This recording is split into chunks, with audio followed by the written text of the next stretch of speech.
We're being joined now by Nicholas Thurkettle. Nicholas is a writer, producer, director, and performer with the award-winning sci-fi fantasy horror anthology audio drama podcast Earbud Theater. He is also the principal narrator for the Parsec award-winning Brick Moon Fiction podcast, showcasing new short stories and up-and-coming sci-fi and horror authors. Thurkettle teaches workshops in voice acting and regularly guest lectures at campuses on storytelling and screenwriting. He has spoken on panels at the Phoenix, and I'm going to pronounce that wrong, Borrego? That's right. You were seeming laggy for a minute, so. Oh, yeah? Okay.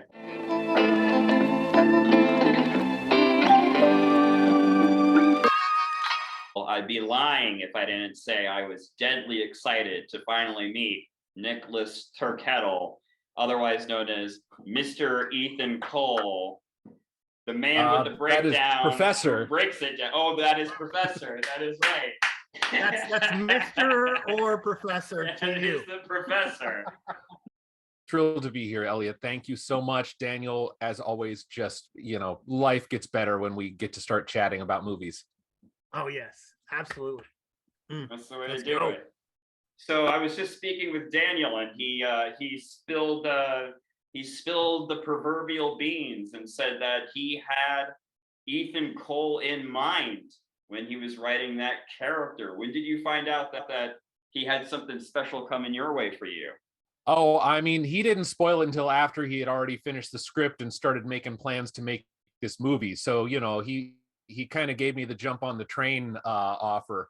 And just sent this thing to me, and I started reading it. And just like as soon as I looked at it, I thought, oh no, I'm going to have to get better at acting if I'm going to play this role as well as it needs playing, because just the fact that he envisioned something that was so complex and contradictory and just had so many colors and layers to it. But I remember talking with him very soon after I read it and saying, like, mark it in your calendar, Daniel, because you will never hear an actor say this, but I'm really glad I'm not the main character of this story.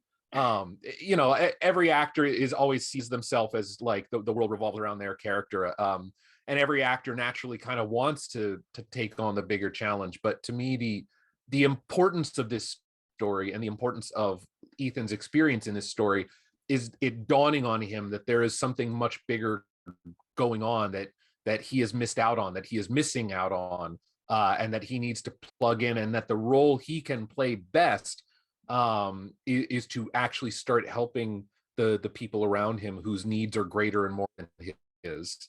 There's so many scenes in this film where it's you by yourself in your apartment or in your study. And being someone who's only dabbled a bit in acting and not really having much to play off of, I wonder how Daniel interacted. I wonder how you were able to carry those scenes so well. Because you go through the gamut in these little sequences. You're staring at this painting, you're suddenly inspired and writing a whole new class.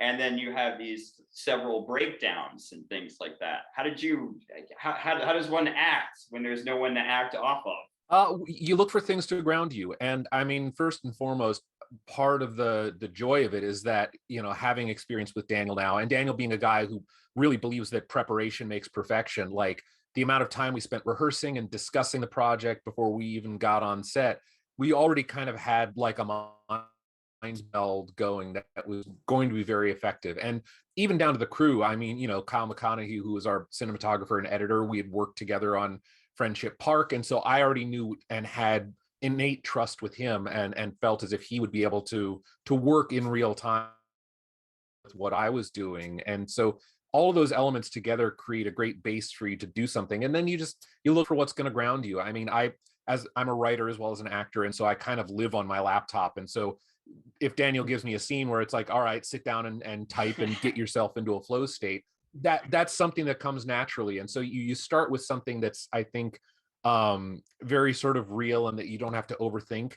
And then you gradually let the story in by focusing on those things. And you look for something to tap into. And and I won't say it was easy. As I mean, it was draining. We had several days where it was just me as the only performer there, and just knowing you had to create that. But it starts from that trust and that groundedness and the time you have spent delving into what the story is, and kind of what the background is. And yeah, Daniel is just so great at priming you to have a good moment as an actor. We had to sort of measure, how much Nick could take. I mean, there was one, I think it was the second, apartment shoot.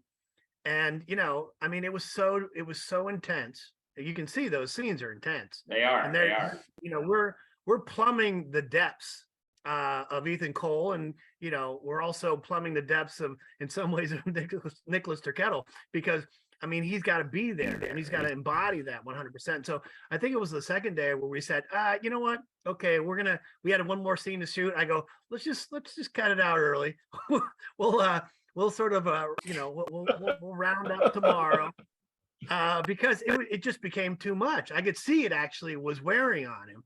And the beauty of it is that all that stuff's on the screen. It Like, is. we really captured. Wow. I mean, I'm sometimes I'm stunned. I think that I can't imagine anybody else playing that role, and I can't imagine anybody else hitting those depths, because those are like literally that's plumbing a lot of, like, emotions that we don't really want to express. Maybe even actors don't really want to express them. And so we gave Nick a workout, and let me tell you, man, he just showed up every single day. Just killed. We should mention this because I don't know if I can say this with any of the other actors, but Nick got like standing O's from the actual crew, like 2 or 3 times. Yeah.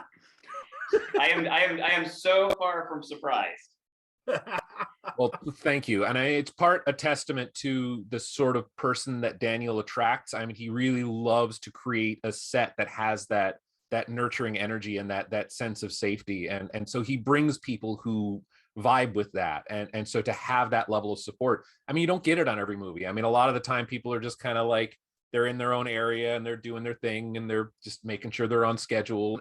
I can't remember if it was the me spinning in the chair scene or the me like knocking over the lamp, but just one of those dark night of the soul scenes. And we got through a take and everyone applauded. And I was sitting there kind of like drained for a second, just like coming back to myself. And like you would hear Kyle just go quietly like, we could use another for camera, but only if Nick's okay. Like, only, and like that's so. If you've been on a set, you know that that moment can be so sort of perfunctory. So just like, camera could use another. Back to one. Okay, back to one. Camera could use. But just that tentativeness and the awareness that like I was way out on a limb and I was having to tap into, the moments when you really look in the mirror and go like, okay, I've played monsters and villains and creeps and crazy over the top characters. And in a sense, it's easy to distance yourself from that, to go like, that's not me. I'm putting on a show.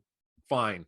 But to play Ethan Cole, you really have to look at yourself in the mirror and go like, what are the elements of guilt and shame and fear and pain that you are that are holding you back? Because I mean, Daniel wrote it the best. He's like, this is a guy who's been on the sidelines thinking he's one of the good guys and has to face the fact that he has not met this moment. And that's really, really hard because you have to look at that possibility within yourself and what holds you back in life from like moving towards the justice and righteousness that you feel in your heart like should be there. Being a part of a story written so quickly about such a volatile time, what would you think about that when you were working on the project or reading the screenplay?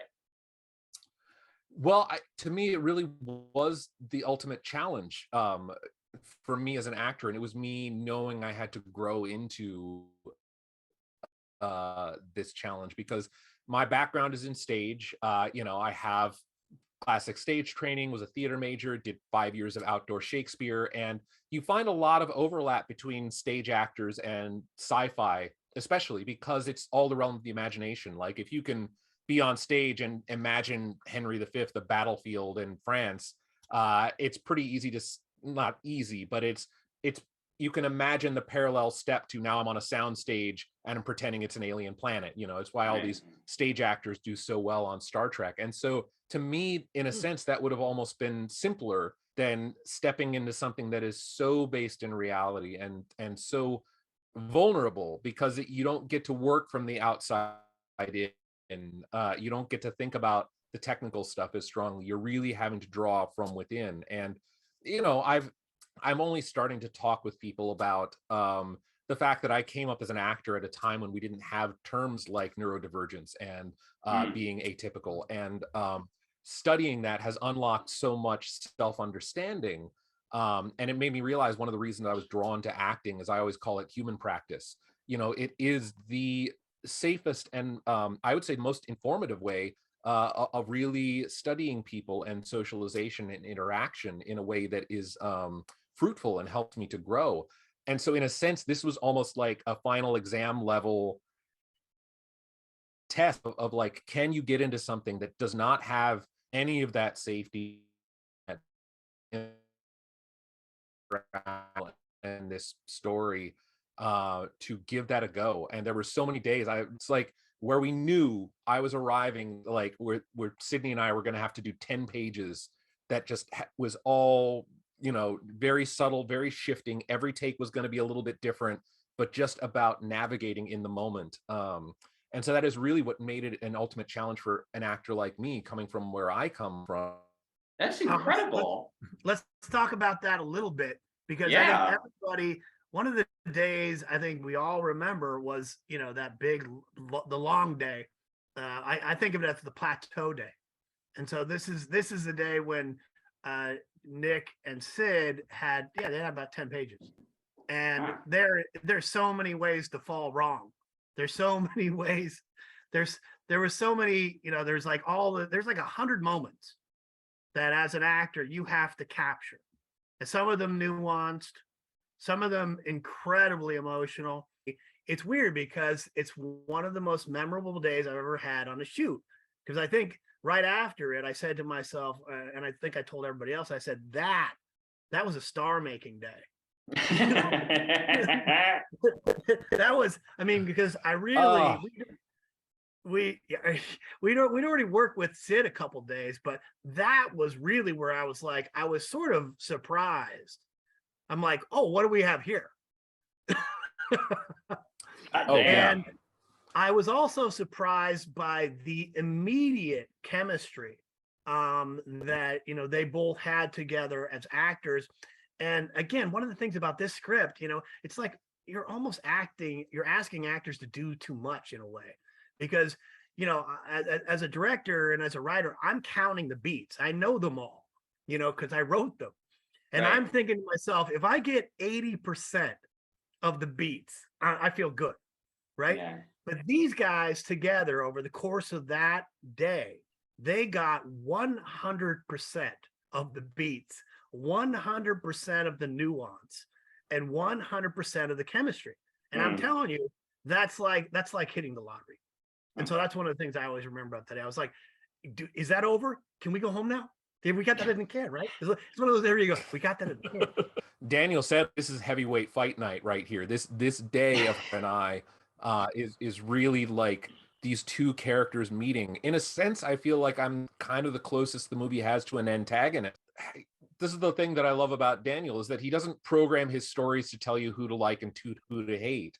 And we talked about how it was really important that Ethan have those moments of intelligence and charm, and that, you know, he was a good teacher at some point and still knows some of the moves, and that he, you know, he has very encouraging ideas, but it's just like, you know, on his worst day. And that's the essence of privilege, right? Is like, my bad day can destroy your life, which is really what happens. Fascinating. Yeah. You know, Elliot has been nice enough to say already that, you know, he really believed Ethan Cole's transformation, which to me is really, really important because I believe it too.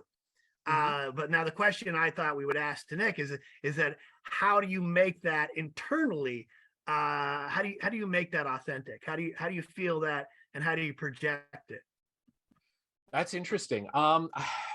Because to me, it's sort of like you really had to hit that without stealing from the bigger thing that's happening in the course of that, which is that like it really is Lita arriving fully formed, like as the heroine of the film, and like that scene is really about her ascendance to being the voice that she's going to be.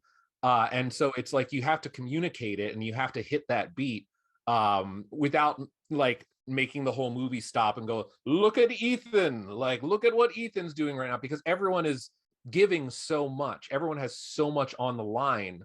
What Eddie was doing, Antonio, God, like I would be watching when they were filming Antonio's close up and just watching everything Eddie was giving, and the camera's not even on me, but I'm trying to hold eye contact with him so he can have an anchor to deliver this story. And it was so frustrating because I was just crying my eyes out. And then just there's wind and there's sun, and Eddie is just like acting the shit out of this scene. And I was like, I can't break, I can't look away. Like I gotta hold on with him. So some of the craziest stuff happened while the camera wasn't on me. But to get to the question, I feel like it's mostly like addition by subtraction. It's like Ethan has been carrying so much throughout the film. And one of my first acting teachers, Paul Castle, always talked about like, you really need to boil it down as an actor and sometimes just think about, are you pushing, are you pulling, are you holding or releasing? And what are you holding on to? What are you releasing? What are you pushing away? What are you drawing towards you? And to just boil it down simply, you just think about, all right, at the beginning, Ethan's pushing everything away. He's pushing everyone out, and he is holding on to this grief, and he is holding on to this pain, and just letting the world pass him by. And so it's just a case of like finding one thing at a time to release, and finding the desire to be closer to these people. Oh, and I'm just going to mention that we should mention that Nick is obviously like his own acting chops are growing by the day, and actually some of the stuff that I saw from him, some of his shorts that he was producing, and we're getting a lot of festival play, those and kind of his acting in them as well as his directing kind of was one of the reasons where I thought, oh yeah, so he's really exploring a whole different side of himself. Like, so that's why I thought, because obviously, if you watch Reclaiming Friendship Park, that's a different character. As far away as you the can other get. side of the moon, man. Yeah. And speaking of, I mean, I have a short film that I directed and is just now being submitted to film festivals, and I'm hoping it premieres next year. It's a sci-fi piece called 395 that I'm really, really proud of. There's a website, 395film.com. The number's 395 film. Just so you can see some stills in the press kit and everything else. That was just something I made with two friends in an SUV road tripping around California with no permits. And, I'm really thrilled with how it turned out. And so I'm hoping the world embraces it, because I'm trying to get to where Daniel did and flip into making features if I can, as a director as well as an actor. It's a fun thing about filmmaking is that once you think you're going to do one thing, and then before you know it, you're editing, you're lighting, you're acting, you're directing, you're doing it all. That's one of the reasons why I love this industry so much, is that if you're an artist, there's always something new to do. Totally. Well, one of my rules that I always go by is that if someone hands you an opportunity, you say yes and figure it out, because it's like those moments are so rare and potentially so transformative. It's like you gotta embrace it if you can at all. Nicholas, no, go on. You were gonna say something? No, I just said amen. Amen. Amen indeed. Amen indeed. I would have to third that. Daniel, Nicholas, it's a total privilege to finally speak with you both together in the same digital space. Nick, I will be following this sci-fi SUV situation, as well as cosmic horror, are two of my favorite words in the English lexicon. So I'm all over that as well. I'm really looking forward to it. And to tell you the truth, if I've got an idea for a character for you, I will be sending it your way. Please send anything you got my way as well, guys. And I'm available. I'm non-union. I work cheap. Just putting that out there into the world. It's all true. It's all true. Guys, it's a total delight. I would like to do this again sometime if we can. And Nicholas, thanks again for taking the time to hang out and rap with me and Daniel individually. It's a total delight, and you kill Twitter, bro. You kill it. You're very good on Twitter. Thank you, Elliot. Yeah. You're magnificent at running this campaign for us. I couldn't be happier that you've signed up to be a Moon student as well.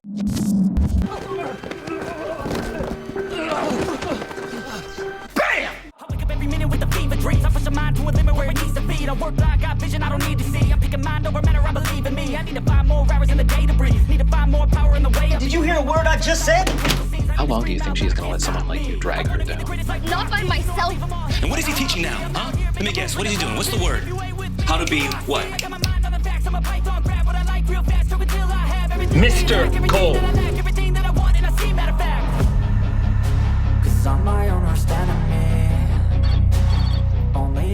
What do you say about that? Stop, don't talk like that, man. This is life! I control my destiny.